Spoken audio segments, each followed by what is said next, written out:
In this world of modern technology, we all keep getting suspicious messages and phone calls asking for personal details. However, there are calls you should steer clear of. After all, they're all cybercriminals.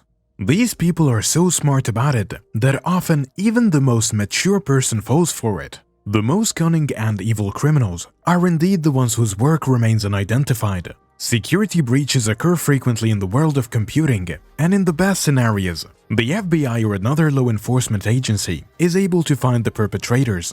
However, the best cybercriminals are those who remain uncaught and unpunished. We also know most of the times these hackers are so smart and leave no trace, which makes it nearly impossible to find them. It also implies that those of us outside the field of tech crime solving might never be aware that a significant amount of cybercrime has taken place. As they occur every minute, there are some of the greatest headline-grabbing incidents involving unsolved computer crimes where the only evidence is the destruction they left in their wake. Here are the top 10 mysterious cybercrimes, but before we jump into the video, welcome to Facts in Sight. For more videos like this one, please visit this channel for insights based solely on facts. Make sure to subscribe and give a like. The WANK worm, October 1989. When we think about hackers, we often think about individuals who are after money or create chaos. However, it is not the case all the time. The WANK worm attacked NASA offices in Greenbelt, Maryland, and it's conceivably the first hacktivist, where the hacker is essentially an activist assault. Worms Against Nuclear Killers, WANK, ran a banner across system computers as part of a protest against the launch of the Jupiter-bound Galileo probe, which was powered by plutonium. According to estimates, NASA spent up to $50,000 in time resource and time to clean up the crack. While many people have pointed the finger that hackers might have a base in Melbourne, Australia, no one is absolutely sure where the attack came from, so to this day, it is a mystery to all. Ministry of Defense satellite hacked, February 1999. Whether you're patriotic or not, one thing we all mutually agree on is not to mess with the military. Well, it wasn't the case for this group of hackers. A little group of hackers linked to the southern England to control of the MOD Skynet military satellite. This is not if they signaled authorities to a security breach they called information warfare, in which rival attacks by interfering with military communications. Finally, the hackers were able to reprogram the command system without being found. Although the US Air Force and Scotland Yard's computer crimes units collaborated to look into the case, no arrests have been made. No one even knows why they pulled this hack, but it was extremely gutsy of them to mess with the military of big nations like this. CD Universe credit card breach, January 2000. We are also protective about our credit card details. Now imagine someone not only steals it, but uploads it. This is exactly what happened in the 2000s. There was the uploading of over 300,000 credit card details by hacker Maxim on a website called the Maxis Credit Card Pipeline as part of a blackmailing scheme that went wrong, and has been one of the unsolved cases since the beginning of the 2000s. Maxim broke into cduniverse.com and stole the credit card data. After doing so, the hacker demanded $100,000 from the website in exchange for the data's destruction. This is when the blackmailing went down the hill, when he uploaded all details online. Although it is thought that Maxim is from Eastern Europe, the case has not yet been solved, which means he's still walking freely. Military source code stolen, December 2000. If there is one thing you never want to fall in the wrong hands, it has to be the source code that can actually control missile-guided systems.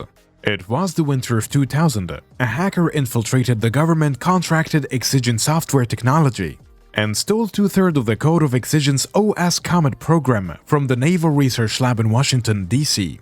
This software is in charge of both missile and satellite guidance. The intruder leaf left a trail that authorities were able to track to the University of Kaiserslautern in Germany.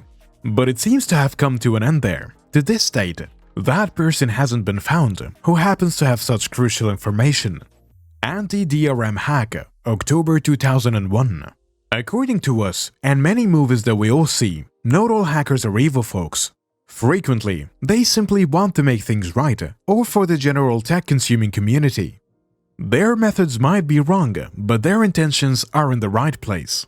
The hacker known as Bailey Screamer, whose FreeMe application allowed Windows Media User to remove digital rights management security from music and video files, is an example of this. Microsoft tried to find Bailey, but another anti-DRM campaigners celebrated him as a hero. Dennis Kucinich on CBSNews.com, October 2003. Can you imagine yourself struggling with a presentation and a hacker somehow helps you out? This is straight out of a comic, but it actually happened in real life. A hacker attempted to help Representative Kucinich's presidential campaign, which was having trouble in the fall of 2003.